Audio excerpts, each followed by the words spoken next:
Assalamualaikum warahmatullahi wabarakatuh. Hamdan wa syukran lillah, salatan wa salaman ala rasulillah, amma ba'du.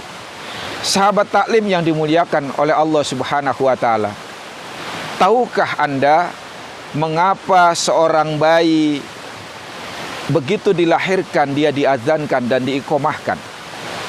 Mengapa Allah di dalam Al-Quran seringkali ketika menyebutkan dua sifatnya, antara maha mendengar dengan maha yang lainnya, Allah sering mengedepankan dan mendahulukan maha mendengarnya. Innallaha sami'un basir. Sesungguhnya Allah maha mendengar dan maha melihat.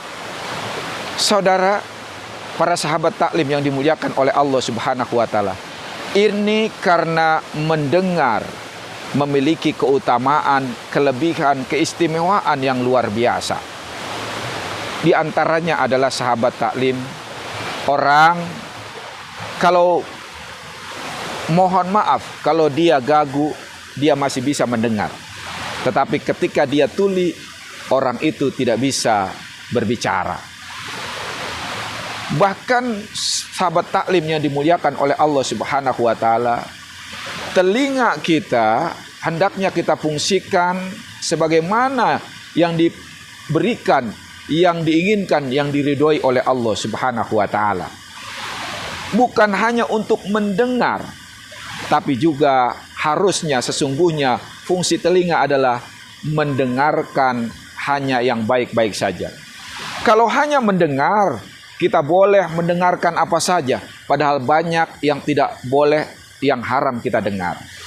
Kalau hanya mendengar, kita hanya butuh 2 daun telinga. Tetapi untuk mendengarkan kita butuh hati, pikiran, seluruh anggota tubuh kita harus kita kerahkan agar kita bisa menjadi orang yang pandai mendengarkan. Karena itu mendengar dengan mendengarkan sangat jauh berbeda hasilnya, sahabat taklim yang dimuliakan oleh Allah subhanahu wa ta'ala. Kalau dia mendengar hanya masuk telinga kanan, lalu keluar lagi telinga kanan. Kalau dia keluar telinga kiri masih mending, masih melewati otak. Tapi kalau kita mendengar saja, dia hanya masuk telinga kanan, keluar telinga kanan lagi. Yang bagus dan istimewa adalah dengan mendengarkan. Orang untuk belajar bicara, belajar berjalan hanya cukup waktu 2 tahun. Sudah bisa bicara dan berjalan. Tetapi untuk belajar mendengarkan, dia butuh bertahun-tahun bahkan sampai akhir hayat. Kenapa saudara? Pertama, mendengar telinga itu adalah panca indera yang pertama kali dihidupkan oleh Allah ketika bayi dilahirkan. Makanya tadi di awal kita katakan bahwa kenapa seorang bayi harus diiqomahkan dan diazankan ketika baru pertama kali lahir. Karena bayi begitu lahir, yang pertama kali di-on-kan oleh Allah, dihidupkan oleh Allah adalah pendengarannya. Karena itu bayi lebih respon mendengar suara daripada melihat gambar.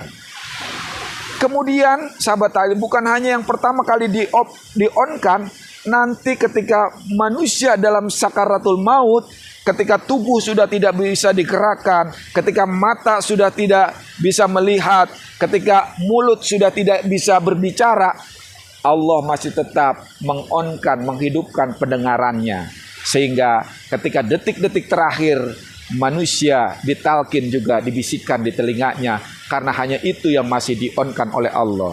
Bahkan sahabat taklim, ketika manusia tidur, Allah masih tetap mengonkan pendengarannya.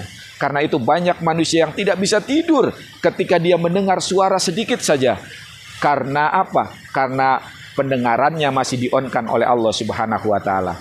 Bahkan mendengar menjadi salah satu, mendengarkan menjadi salah satu datangnya hidayah, ketaatan kepada Allah. Lihat di dalam surat Al-Baqarah ayat 285. Wa qalu sami'na wa ata'na. Dan kami dengar lalu kami taat. Bahkan sahabat Umar bisa masuk Islam karena mendengarkan ayat-ayat Allah surat Toha. Mendengar bahkan menjadi penghubung antara janin di dalam rahim dengan dunia luar. Bahkan sahabat taklim yang dimuliakan oleh Allah Subhanahu wa taala, kenapa Ashabul Kahfi bisa ditidurkan oleh Allah sampai 309 tahun? Rahasianya ada dalam surat Kahfi ayat 11. Allah berfirman, "Fadorobna ala azanihim fil kahfi sinina adada."